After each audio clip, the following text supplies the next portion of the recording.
Cher procureur de la République française, je décide aujourd'hui de faire cette vidéo qui durera le temps qu'elle durera, mais c'est mon histoire que je souhaite raconter,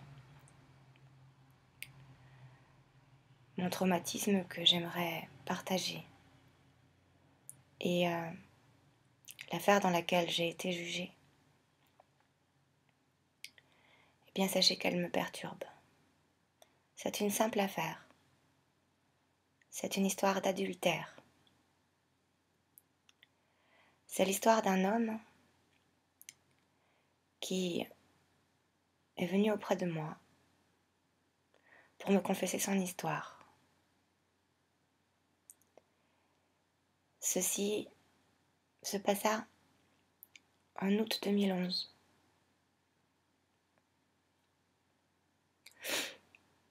Je revenais alors dans mon pays, la France, après une épreuve très pénible dans la vie d'une femme.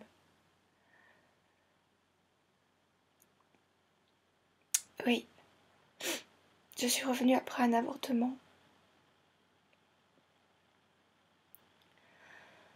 J'étais très faible.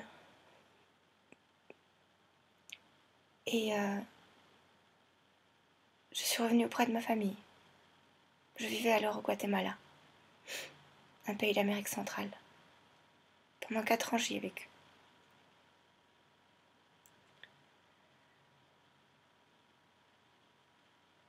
Alors oui, je suis revenue faible et puis je suis revenue pour revoir mon père. Mon père s'appelle Jean-François Turlet. Lorsque j'étais petite, j'ai vécu beaucoup de violence au sein du couple de mes parents. Principalement dû à des frustrations, à une incompatibilité de caractère, parce que c'est pour ce motif que mes parents ont divorcé en 1986. Cet événement m'a beaucoup perturbée, mais ce qui me perturba beaucoup, ce fut ce qui se passa avant, presque depuis ma naissance. C'est-à-dire que mes parents sont ceux qui m'ont conçu, bien évidemment. Mais il leur était souvent très difficile de communiquer, sans cris, sans violence. Et j'étais petite fille, et j'ai observé ça, et j'ai enduré ça. Disons que toujours je devais être l'avocat ou le juge de mes parents. Et puis, il y eut les étapes de frustration sexuelle.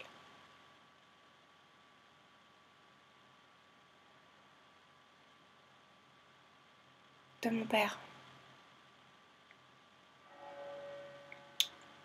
Et puis,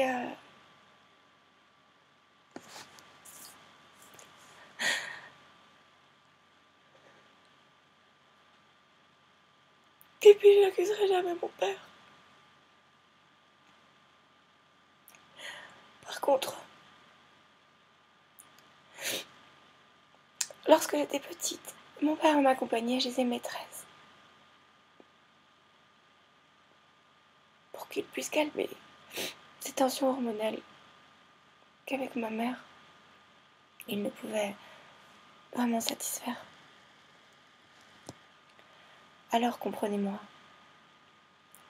en revenant après cet avortement, en étant très faible, j'avais besoin de revoir mon père.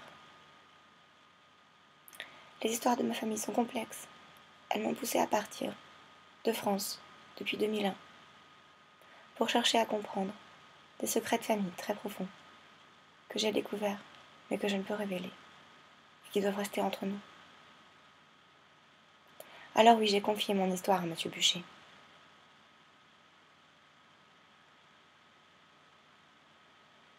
Il m'a confié la sienne, celle de sa vie de couple. Il m'a donné son numéro de téléphone. Je lui ai donné le mien. Nous avons des iPhones. 4. Il m'a également donné le numéro de téléphone de sa femme, Madame Violaine Molina. Et puis, je devais m'exprimer auprès de ma mère. Je ne pouvais pas le faire,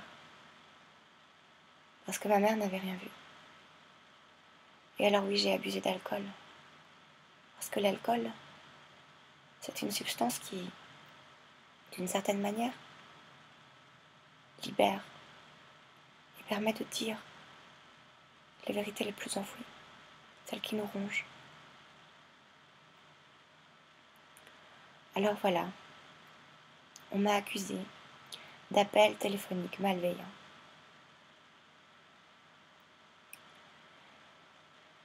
Alors que je n'ai que fait envoyer, je n'ai qu'envoyé des SMS, j'ai écrit. Et puis, voilà. J'ai pensé pouvoir calmer les tensions de cet homme. Et alors, à 2 reprises, j'ai eu 2 relations sexuelles avec cet homme. Protégé. Et puis cette scène, dans cette maison, avec les enfants et les parents s'insultant, ça m'a plongé dans un profond désarroi. Un désespoir, un souvenir.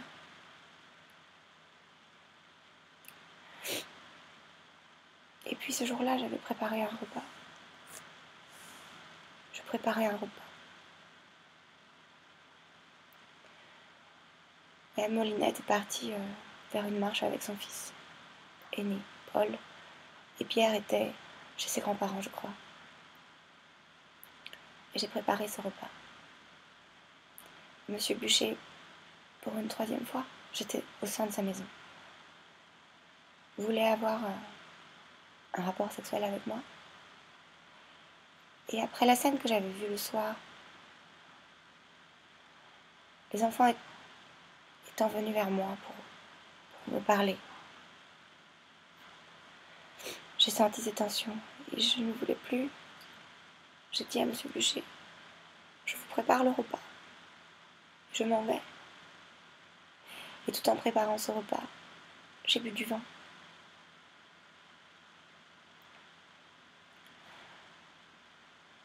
Et le souvenir me rongeait.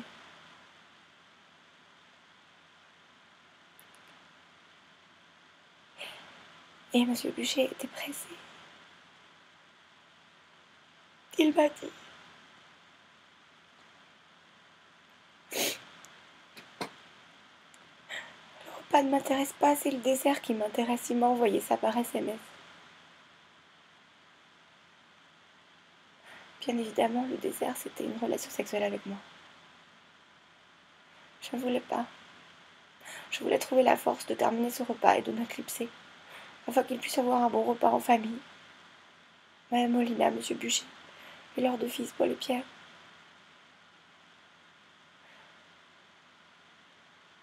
Et là, c'est le chaos. Madame Molina est revenue avant. J'étais dans sa maison. Monsieur Bûcher est venu vers moi. Et il m'a dit, il faut que tu partes. Casse-toi. Enfin, pas casse-toi, mais... Bref. Que je devais partir par derrière. Vous savez, un vrai vaudeville. Moi, je voulais parler à cette femme. Oui. D'une manière ou d'une autre, cette petite fille en moi blessée, elle voulait réconcilier un couple pour leurs enfants. Je me suis identifiée à tous les protagonistes. À l'homme, me rappelant mon père et son attitude. À la femme, me rappelant ma mère et sa colère. Et surtout aux enfants, me rappelant moi.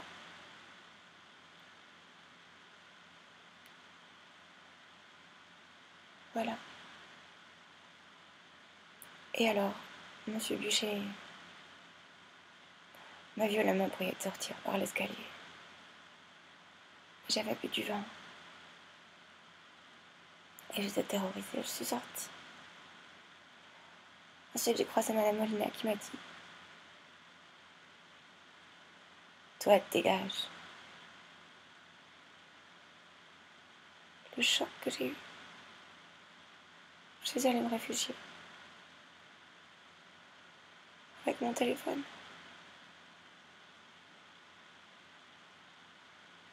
Ça faisait depuis tant d'années que je n'étais pas revenue ici.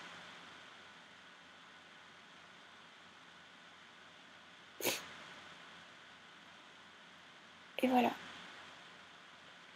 J'ai pris mon téléphone. J'ai écrit toute ma douleur, je l'ai extériorisée. J'ai avoué à cette femme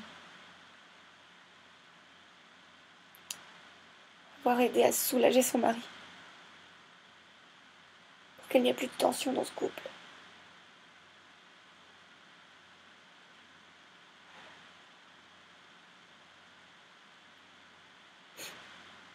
Et voilà. Et alors, sur mon mur Facebook, ça fait 2 ans que cette histoire est arrivée. J'arrive pas à m'en défaire. Je suis traumatisée. Mon petit ami vient m'aider à mon domicile. Il passe du temps avec moi. Parce que je ne peux plus y être seule. Je peux même plus passer par cette petite ruelle pour rentrer chez moi sans avoir le cœur qui bat et le corps qui tremble. Quand je vois ces gens, je suis terrorisée. En sortant de la salle d'audience, on m'a dit que si je voyais ces gens, je devais immédiatement faire demi-tour. C'est mon village ici. À la suite de ça, j'ai fait une très grosse dépression. Une très grosse dépression, oui. Elle m'a amenée à passer 6 semaines dans un hôpital psychiatrique, où mon corps a été bourré de médicaments, où j'ai pris du poids, où j'ai perdu encore le peu de confiance en moi qui me restait.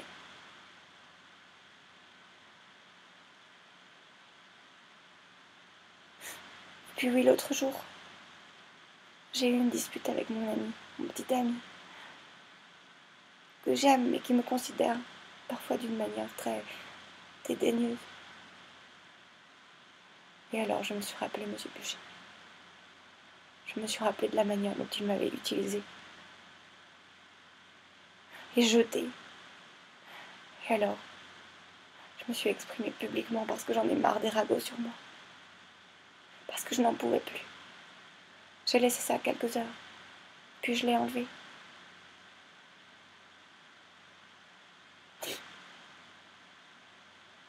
Voilà. Ce furent des insultes pour me libérer de cette douleur, pour pouvoir oser marcher dans les rues de mon village, et surtout dans cette petite ruelle qui me conduit à mon domicile. Sans peur, sans avoir besoin de boire de l'alcool.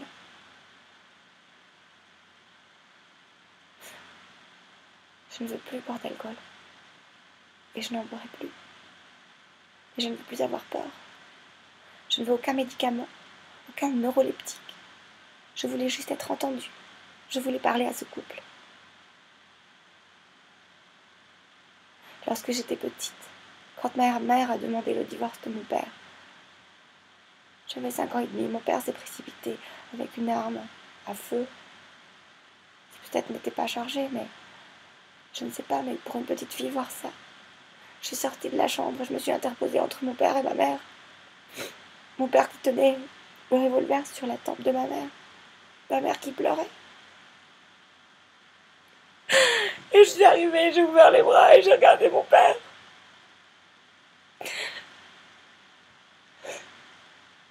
Et je lui ai dit: papa, ne tire pas. Et il a baissé l'arme. Et il a dit: Julie, tu fais quoi maintenant? Tu restes avec moi ou tu vas avec ta mère? Et toutes ces choses sont dues à des tensions sexuelles. Les abus sur les enfants, c'est terrible.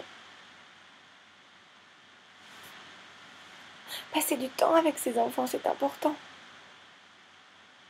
Et ensemble, en couple. ne pas donner l'image d'une famille modèle, et après venir se plaindre auprès d'une jeune fille, de sa femme. M'amadouer. Je pense avoir soulagé cet homme. Et depuis lors, il me hante. Ce souvenir me hante. Je veux vraiment défaire. Voilà pourquoi je l'ai écrit. Je l'ai écrit pour m'en défaire, pour aller de l'avant, pour pouvoir continuer dans ma vie. Ça fait 2 ans que je suis ici. Je touche le RSA, je vis chez ma famille. J'ai plus d'inspiration pour rien. J'ai plus de goût à la vie. Je souhaite la paix des familles. Je souhaite la franchise entre un couple. Je ne souhaite pas que cette femme me déteste, qu'elle me haïsse, qu'elle m'en veuille. Je voulais parler avec elle. Mais non. Voilà pourquoi je me suis exprimée. En public. J'ai envoyé des lettres que je n'ai pas signées, en anglais, demandant la paix. J'en ai envoyé une depuis l'Allemagne. J'en ai envoyé une depuis ici, en français, leur demandant la paix. La paix. La paix du cœur, la paix de l'âme. Je ne veux plus faire ces cauchemars récurrents. Lorsque je dors, je ne peux plus dormir. Voilà, monsieur le procureur de la République. Voilà. Je ne veux plus de perversion. Et j'aimerais que les hommes ne mentent plus alors. Ne mentent plus. J'aimerais que plus personne ne mente.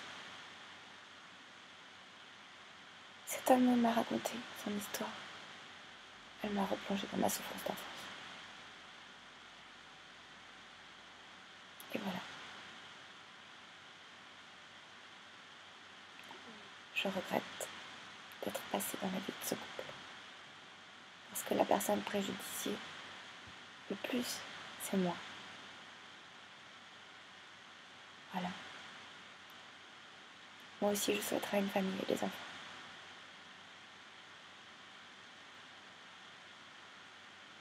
J'ai 34 ans. J'ai encore le temps.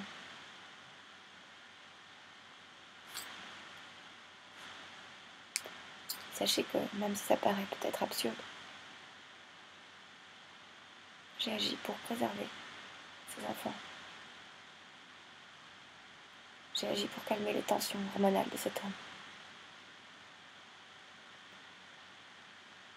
Et forcément, ça a fait beaucoup souffrir sa femme. Par contre, c'est lui qui est venu auprès de moi en me disant qu'il ne faisait avec elle l'amour qu'une fois par mois, qu'elle le repoussait de temps en temps.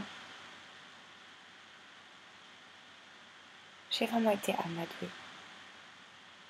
Je me suis sentie utilisée et jetée, et après humiliée au sein de tout Rijkvier, ce village où j'ai grandi. Voilà. Alors merci. Merci de me rendre ma dignité.